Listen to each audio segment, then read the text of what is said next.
Pakistan and India are historic rivals. There is very little that can bring both countries together. But as the animosity between the two South Asian neighbors tears them apart, there is one common enemy wreaking havoc across their lands. This enemy is silently but dangerously threatening the lives of the billions of people in this region. Air pollution, the silent enemy. With the years passing by, this has caused both countries to top the list of having cities with the worst air in the world. While air quality levels are unhealthy and hazardous all year around, the major cities in India and Pakistan turn into gas chambers in winters due to something known as smog. Well, smog is two things. It's smoke and fog. Actually, that's where the word comes from. You have to have smoke and fog. Fog is a natural phenomenon. Usually takes place when something called an inversion cloud comes over a settlement, which blocks the hot air rising and dissipating the pollution that's normally accumulated. And that is, when you have fog situation along with smoke, along with pollution, then you have smog situations. Air pollution becomes really very heavy during autumn, which is now starting. Air quality in Delhi has also already started deteriorating very rapidly, and it's not going to improve before the end of around December. One of the reasons is that wind is a major reason. Is that wind speed post monsoon in the subcontinent falls drastically. So whatever air pollution is there, finds it difficult to disperse. For instance, in the monsoons, you have rains, so some of the dust kind of settles down, and there are quite high winds. So the pollution, the pollution in the air gets dispersed. Right. But that is not the case in autumn and early winter. In 2019, the smog season, or as many call it, the fifth season, forced the governments in both India and Pakistan to take emergency actions. The changes I see in my practice in smog season is that our load increases. There are just an increased number of patients that come in the outpatient and in the inpatient who present with worsened asthma exacerbations, COPD exacerbations, and pneumonia, and they often need to be admitted. But it's important to understand how the air got so bad in the first place. 20 years, we know that it's the fuel quality in our cars that causes air pollution. We know that it's the coal, furnace oil and diesel that we use in our energy sector, and we know it's the emissions from the industry sector that contribute about 80% of the overall air pollution in places like Punjab. And I mean, that is broadly the situation throughout Pakistan. These are the major causes of air pollution. But because we haven't addressed any of these issues, either singularly or collectively, we've basically seen air pollution become worse and worse over the last 5 or 10 years. If you're asking how and what are the reasons for that pollution, they're pretty well known. One, of course, is industrial pollution, because this northern plains that we are talking about in South Asia also happens to be one of the most industrialized parts of the region. Starting in Pakistan and continuing till Calcutta and Dhaka and all these places, the region is fairly heavily industrialized. So there is a certain amount of industrial pollution, which includes pollution from thermal power plants, which are coal fired. So that is one part of the pollution, one of the main reasons. Another main reasons in the cities, because the air pollution in urban areas and rural areas are different. Now in the cities, there is transport. So it's cars and trucks and public transport. That also has emissions, and that adds to the air pollution.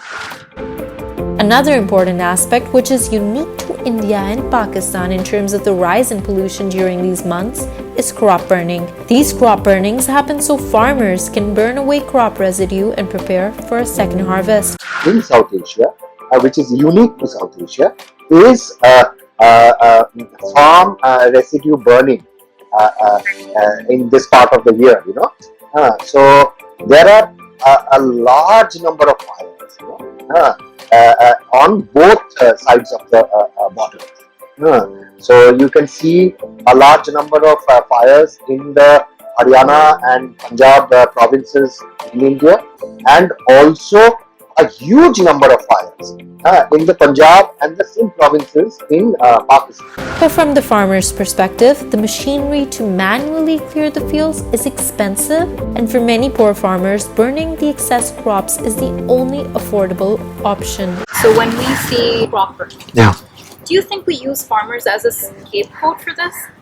Well, there's no doubt about the fact that crop burning contributes to air pollution, especially when it happens twice a year, when you have crop rotations in April, May, and then in October. This is the Rabi, Kharif, Rabi switchover periods. And yes, definitely crop burning contributes to air pollution.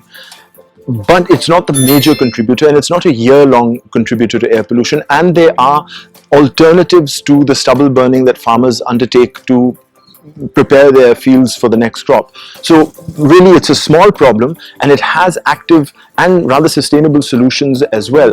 So yes, in a way you're scapegoating perhaps the poorest and the least contributors to air pollution, because the people who are arrested and detained for burning crops aren't the owners of the land quite often, but they're the tenant farmers or the tenant in possession tenants of the farms, landless tenants who are cultivating them, who are often made to feel the brunt of the legal sort of repercussions of this. So maybe there should be focus on alternatives rather than prosecution, because this is just that socioeconomic area that we're dealing with. While there are many reasons for air pollution in the region and many common factors that both Pakistan and India share, instead of cooperation, there have often been blame games. From an environmental point of view, most of the tensions between Pakistan and India are completely political in nature, with not much tangible benefits accruing to any side. We have seen that for the last 50, 60, 70 years, so it just goes on. But the fallout of such tensions, which any peace-loving citizen of both the countries would think are largely unnecessary, is that there are more important issues which affect the life of citizens both in Pakistan and India on a day-to-day basis, don't get enough attention. And while this happens, it's important to highlight that it is the people who suffer. The most vulnerable population is to the bad effects of bad air. The elderly and those with pre-existing conditions like I've already mentioned, asthma, COPD and heart diseases. Unfortunately, people who belong to the lower socioeconomic group are exposed more, and the intensity and the duration is more for them, and hence they suffer more as well, especially their elderly and their vulnerable people. But without regional cooperation, this issue cannot be solved. How much of a difference can they make if we lack that regional cooperation? Yeah, that's actually a very good question, and the truth is that this is a regional problem. Air pollution doesn't respect international boundaries, and it is a problem from Kabul all the way to Dhaka, and then south all the way to Sri Lanka as well. It's a regional problem that requires a regional approach. Now, I'm not saying that countries need to do X, Y, Z, but they certainly need to cooperate amongst themselves. There have been, the ASEAN Air Quality Haze Agreement between Singapore and Indonesia and a dozen other Far Eastern countries is an example of where countries that are politically antagonistic to each other still find the diplomatic space to be able to sit down and agree on research and data collection on air quality, which in itself is enough to create awareness in consumers and drive business changes according to consumer preferences as well. We have examples in the rest of the world where antagonistic governments can cooperate not just on air quality but other things as well, and I just wish that our politicians in South Asia wouldn't use air pollution as an excuse to blame one another, because that's never a solution diplomatically to these problems, but would rather see that millions upon millions of people's lives are affected by this, and that there is a strong South Asian constituency that's asking the politicians in charge and responsible for regional diplomacy to take interest and action in this area. One part definitely is that we have to look at it at a regional basis, because air pollution does not value or give any importance to national borders. Okay, so if you look at the NVIS or the NASA particulate matter pollution maps right now, you will see that the entire northern plain is the particulate pollution particularly is rising in the last 2-3 weeks, and it happens every year. So unless there is some kind of understanding of the problem, see, first before cooperation, there has to be a recognition of the problem, and the recognition that the problem is regional rather than just national and subnational. So I don't think that recognition is there at all right now.